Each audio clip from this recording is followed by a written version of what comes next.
सोलापूर शहरातील वाढत्या वाहतूक नियमभंगाला आळा घालण्यासाठी सोलापूर शहर वाहतूक शाखेने मंगळवारी 4 ऑगस्ट रोजी रंगभवन ते 7 रस्ता या परिसरात विशेष तपासणी मोहीम राबवली। या मोहिमेत ट्रिपल सीट प्रवास करणारे, विनापरवाना वाहन चालवणारे तसेच 18 वर्षाखालील अल्पवयीन मुलांकडून वाहन चालवण्याच्या प्रकारांवर कडक कारवाई करण्यात आली। वाहतूक पोलिसांनी नियमांचे उल्लंघन करणाऱ्या वाहन चालकांवर दंडात्मक कारवाई करत त्यांना वाहतूक नियमांचे काटेकोरपणे पालन करण्याच्या सूचना दिल्या। विशेषतः अल्पवयीन मुलांच्या हाती वाहने देणाऱ्या पालकांना ही जबाबदारीची जाणीव करून देत अशा प्रकारांना आळा घालण्याचे आवाहन करण्यात आले।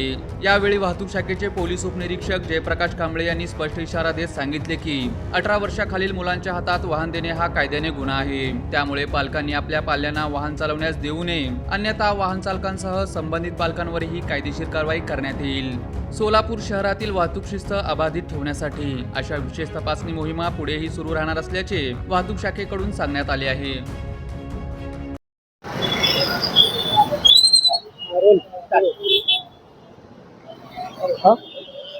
नमस्कार, मी PSI कांबळे शहर दक्षिण मधून आहे।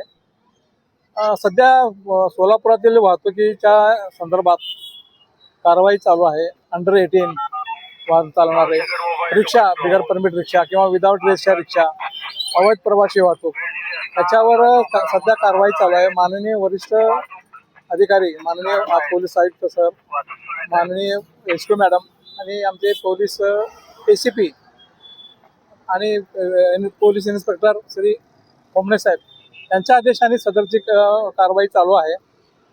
आणि आतापर्यंत 5 कारवाई झालेल्या आहेत। एक अंडर 18 मोटरसायकल त्यात मिळालेली आहे। एक दारू पिलेल्या अवस्थेतील एक वाहनधारक मिळालेला आहे। त्यांच्यावर कारवाई सुरू आहे।